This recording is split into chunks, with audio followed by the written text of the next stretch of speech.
ഒരുപാട് വൈകിയാണ് നമ്മുടെ DQവിൻ്റെ ലക്കി ഭാസ്കർ കണ്ടത്. ഞാൻ സാധാരണ DQവിൻ്റെ ഒക്കെ പടം ഫസ്റ്റ് ഡേ കാണാറാണ് പതിവ്. പക്ഷെ എനിക്ക് ഈ ഒരു സിനിമ ഫസ്റ്റ് ഡേ കാണാൻ പറ്റിയില്ല. പക്ഷെ ഒരുപാട് പോസിറ്റീവ് റിപ്പോർട്ടുകളൊക്കെ കണ്ടിട്ട് ഞാൻ ആ സിനിമ കാണാൻ കയറി. എൻ്റെ പൊന്നും അടിപൊളി പടം. അതായത് എനിക്ക് ഭയങ്കരമായിട്ട് റിലേറ്റ് ചെയ്യാൻ പറ്റുന്ന ഒരു മൂവിയാണ്, ക്യാരക്ടറാണ്. കാരണം നമ്മളും മിഡിൽ ക്ലാസ് ഫാമിലിയിൽ ജീവിച്ച് ഒരുപാട് ബിസിനസ്സുകളും ഒരുപാട് ഇൻവെസ്റ്റ്മെൻറ്റുകളും ഒരുപാട് MLM അങ്ങനെ പല പരിപാടിയും ചെയ്തിട്ടാണ് ഞാൻ ഇപ്പോൾ ഈ ഒരു സമയത്ത് നിൽക്കുന്നത്. അപ്പോൾ എനിക്ക് ഭയങ്കരമായിട്ട് റിലേറ്റ് ആവുന്ന ഒരു മൂവിയാണ് ഈ എന്താ പറയുക, അതായത് എൻ്റെ ലൈഫിൽ കയറ്റവും ഇറക്കവും ഉണ്ടായിട്ടുണ്ട്. അത് നല്ല കയറ്റവും വന്നിട്ടുണ്ട്, അതേപോലെ തന്നെ ഇറക്കവും വന്നിട്ടുണ്ട്. അപ്പോൾ ഇപ്പോൾ ഒരു മിഡ് റേഞ്ചിലാണ് പോയിക്കൊണ്ടിരിക്കുന്നത്. അപ്പോൾ നമ്മളിനി വൈകാതെ കയറുകയൊക്കെ ചെയ്യും. അപ്പോൾ എന്തായാലും അത് കണ്ടപ്പോൾ ഭയങ്കരമായിട്ട് ഇൻസ്പിറേഷനായിരുന്നു. അതായത് ഞാൻ ഭയങ്കരമായിട്ട് ഡിപ്രഷൻ ലെവലിലേക്കൊക്കെ പോയതായിരുന്നു ഭയങ്കരമായിട്ട് ഫിനാൻഷ്യൽ ക്രൈസിസ് ഒക്കെ വന്നപ്പോൾ.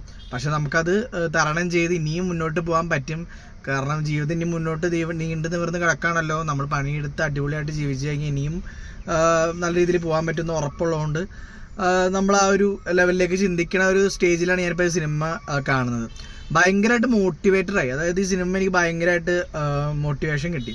അതായത് നമ്മൾ എത്രയൊക്കെ തകർച്ച ചെന്നാലും നമുക്ക് വീണ്ടും ഉയർച്ചയിലേക്ക് എത്താൻ പറ്റുമെന്ന് ഈ സിനിമ കണ്ടപ്പോഴും എനിക്ക് ഭയങ്കരമായിട്ട് മനസ്സിലായി. പിന്നെ ഈ സിനിമയിലെ DQ എന്ന് പറയുന്ന ഒരു ആളുടെ പെർഫോമൻസ് ഭയങ്കരമായിട്ട് എടുത്ത് നിൽക്കുന്നുണ്ട്. അടിപൊളിയായിട്ട് ആൾ ആ ഒരു ക്യാരക്ടർ അഭിനയിച്ച് വെച്ചിട്ടുണ്ട്. പിന്നെ ഇതിൽ നമ്മുടെ ഒരു സാധാരണക്കാരൻ്റെ സ്ട്രഗിൾസും ലൈഫിലുണ്ടാകുന്ന ഓരോ കാര്യങ്ങളൊക്കെ നല്ല രീതിയിൽ കാണിക്കുന്നുണ്ട്. ആ ഒരു എന്താ പറയുക, നമുക്ക് പൈസ ഇല്ലാതിരിക്കുമ്പോൾ ആൾക്കാർ നമ്മളെ മതിക്കില്ല എന്നും പൈസ ഉള്ളപ്പോൾ മതിക്കുന്നുമുള്ള ഒരു അതൊക്കെ അടിപൊളിയായിട്ട് കാണിച്ചിട്ടുണ്ട്. ഇപ്പോൾ ആ DQ മറ്റേ നമ്മുടെ സ്വർണ്ണക്കടയിലായിട്ട് കയറി പോണത് ഇതൊക്കെ ഭയങ്കരമായിട്ട് എനിക്ക് ഭയങ്കരമായിട്ട് രോമാഞ്ചം തന്നു. അതേപോലെ എല്ലാ ബോയ്സിനും ഭയങ്കരമായിട്ട് ഇഷ്ടപ്പെടുന്ന എനിക്ക് ഉറപ്പാണ്. കാരണം ഒരു ഏജ് കഴിയുമ്പോൾ എന്തായാലും വീട്ടിൽ നിന്നുള്ള പ്രഷർ, നാട്ടിൽ നിന്നുള്ള പ്രഷർ, എല്ലാം പ്രഷറും കൂടി ഇരിക്കുന്ന ഒരു ഏജ് ആണ് 25 ഒക്കെ വയസ്സാവുമ്പോൾ. അപ്പോൾ ആ ഒരു ഏജിൽ നിങ്ങളിപ്പോൾ ജോലി കിട്ടിയില്ലെങ്കിൽ, അല്ലെങ്കിൽ നിങ്ങൾ നോക്കിയ ജോലി കിട്ടിയില്ലെങ്കിൽ നിങ്ങൾക്ക് കിട്ടിയ ജോലി ചെയ്യാൻ സാറ്റിസ്ഫാക്ഷൻ ഇല്ലാത്തൊക്കെ ഒരു സ്റ്റേജ്. അതായത് നമ്മൾ ഒരുപാട് ചത്ത് പണിയെടുത്തിട്ടും പൈസ കിട്ടുന്നില്ല, അല്ലെങ്കിൽ നമുക്കൊരു പ്രൊമോഷൻ കിട്ടുന്നില്ല, അല്ലെങ്കിൽ നമുക്ക് ജീവിക്കാൻ വേണ്ടിയുള്ള ഒരു ഇൻകം ഒന്നും അതിൽ നിന്ന് കിട്ടുന്നില്ല എന്നുള്ളൊരു തോട്ടൊക്കെ വരുന്ന ഒരു സ്റ്റേജൊക്കെ ഉണ്ട് എല്ലാവർക്കും. അപ്പോൾ ആ ഒരു സ്റ്റേജിൽ നിന്ന് എന്തെങ്കിലും ബിസിനസ് ചെയ്യണം, എന്തെങ്കിലുമൊക്കെ ചെയ്ത് പൈസ ഉണ്ടാക്കണം എന്നൊക്കെയുള്ളൊരു സ്റ്റേജ് ആ തോട്ടൊക്കെ എന്തായാലും ആൾക്കാർക്ക് വരും.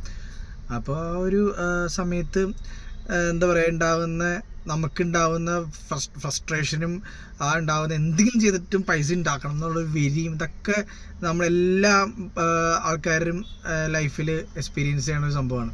അപ്പോൾ ഈ സിനിമയിലും അതാണ് ഹൈലൈറ്റ് ആയിട്ടുള്ളത്, എങ്ങനെ എന്ത് വഴിയിലൂടെയും പൈസ ഉണ്ടാക്കാം. പക്ഷെ ഇതിൽ മോശമായിട്ടുള്ള രീതിയിൽ പൈസ ഉണ്ടാക്കണമെന്ന് ഒരിക്കലും ആൾ പറയുന്നില്ല.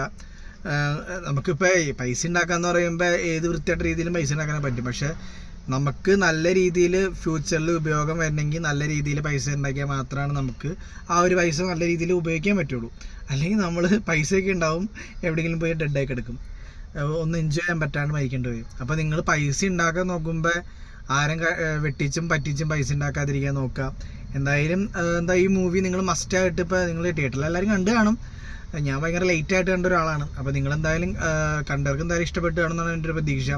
അപ്പോൾ ഈ ഒരു സിനിമ ഭയങ്കര മോട്ടിവേഷനാണ്. പിന്നെ എനിക്ക് കാണാത്തൊരു OTT വരുമ്പോഴായാലും സിനിമ മസ്റ്റായിട്ട് കാണേണ്ട ഒരു സംഭവമാണ്.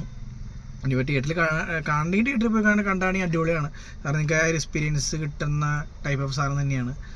എല്ലാം മിഡിൽ ക്ലാസ് ഫാമിലിയായിട്ട് വളരുന്ന എല്ലാ ബോയ്സിനും ഭയങ്കര റിലേറ്റബിൾ ആവുന്ന രീതിയിലാണ് സിനിമ എടുത്ത് വെച്ചേക്കുന്നത്. എന്തായാലും നിങ്ങൾക്ക് എന്തെങ്കിലും വിഷമത്തിലോ അല്ലെങ്കിൽ ഭയങ്കര ഫിനാൻഷ്യൽ ക്രൈസിസിലോ അങ്ങനെ എന്തെങ്കിലുമൊക്കെ ഇരിക്കുകയാണെങ്കിൽ സിനിമ കണ്ടു കഴിഞ്ഞാൽ ഭയങ്കരമായിട്ട് നിങ്ങൾക്ക് മോട്ടിവേറ്റഡ് ആവും. അപ്പോൾ നിങ്ങൾക്ക് നിങ്ങളുടേതായിട്ടുള്ളൊരു ബിസിനസ് ഐഡിയാസും നിങ്ങൾക്ക് എന്ത് ചെയ്യണം എന്നൊക്കെ ഉള്ളൊരു കാര്യത്തിലൊരു വ്യൂ വരും. അപ്പോൾ ഈ സിനിമ എനിക്ക് ഭയങ്കരമായിട്ട് ഇഷ്ടപ്പെട്ടു. നല്ലൊരു വർത്ത് മൂവിയായിരുന്നു, അടിപൊളിയായിരുന്നു. എന്തായാലും നിങ്ങൾ മസ്റ്റായിട്ട് കാണണം. അതുകൊണ്ട് വീഡിയോ ഇത്രേ ഉള്ളൂ. എല്ലാവരും ലൈക്ക് ചെയ്യുക, സബ്സ്ക്രൈബ് ചെയ്യുക, കമൻറ്റ് ചെയ്യുക. അപ്പോൾ എല്ലാവർക്കും ഗുഡ് ബൈ.